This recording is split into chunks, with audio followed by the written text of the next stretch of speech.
Hello students, welcome to smart world school of complete education.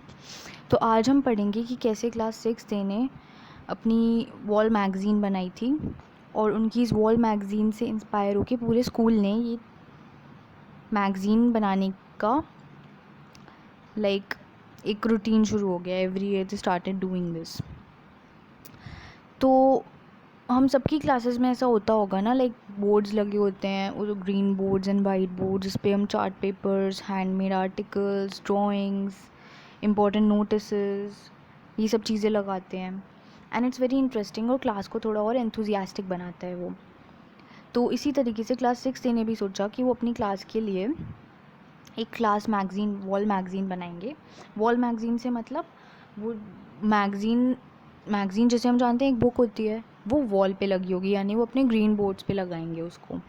तो सबसे पहले उन्होंने क्या किया कि all the students and teachers of class 6 they brought several periodicals and newspapers to the classroom, और उसमें से उन्होंने इंपॉर्टेंट चीज़ें कलेक्ट करनी शुरू कर दी, जैसे कि जो उन्हें मिली, जैसे उन्हें बहुत वेराइटी ऑफ चीज़ें मिली, जैसे उन्हें स्टोरीज़ मिली, कहानियाँ, पोएम्स, कविताएं, पजल्स, रिडल्स, ये सब उन्होंने कलेक्ट किया।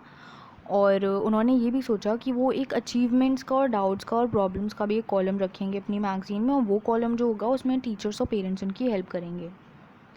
जब सारा मटेरियल उन्होंने स्टडी कर लिया, उसके बाद एक डिस्कशन हुआ क्लास में और एक कमेटी बनाई गई।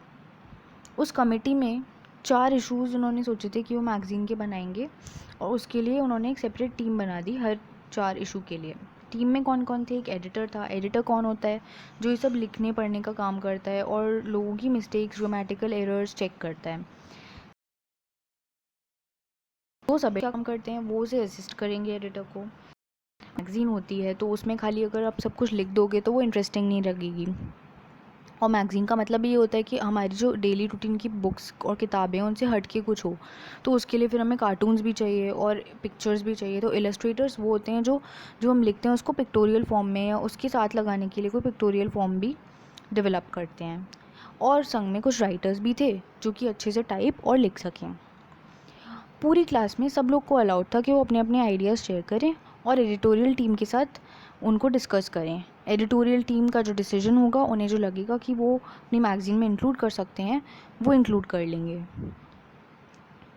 तो there were 4 different teams for 4 different issues.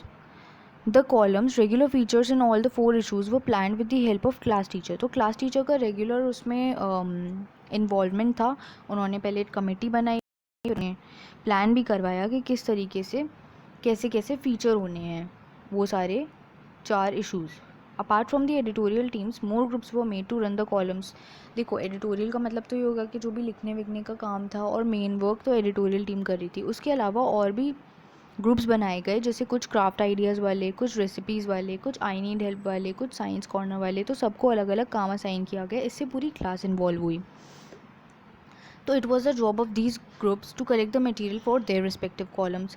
तो सबको अपने रिस्पेक्टिव कॉलम्स के लिए मटेरियल कलेक्ट करना था, वो उनकी खुद की रिस्पॉन्सिबिलिटी थी। With the teachers help, prominent place was fix to display the magazine in the classroom. और इसी तरीके से टीचर की हेल्प से एक प्रोमिनेंट प्लेस भी डिसाइड हुई जहाँ पर वो पूरी मैगजीन को डिस्प्ले करेंगे। और एक लॉन्ग डिस्कशन हुआ मैगजीन के अच्छे से नाम के लिए।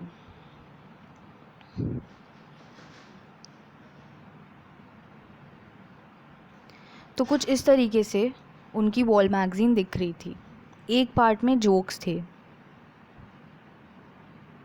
आप ये जोक्स पढ़ सकते हैं। मैं आपको एक पढ़ के बता देती हूँ। पिंक वाला, teacher I wish you'd pay a little attention, student I am paying as little as possible, ha ha how so funny ना। तो these were the jokes section. Then there was a science corner which says, why do water tin sheets become hot in the sun but not in the tree? You should read it in order to know the answer. Okay, आप भी अपनी class के लिए ऐसा ही बना सकते हो। फिर ये प्रॉब्लम सेक्शन था जिसमें स्टूडेंट्स अपनी प्रॉब्लम्स डालते थे और टीचर्स और पेरेंट्स उन प्रॉब्लम्स का सल्यूशन। ये पोएम से रिलेटेड सेक्शन था, यहाँ पर 3 पोएम्स दी गई थी।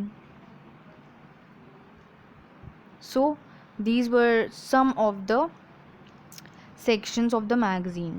I hope you got a lot of ideas about your own magazine and you will be creating one. All the best.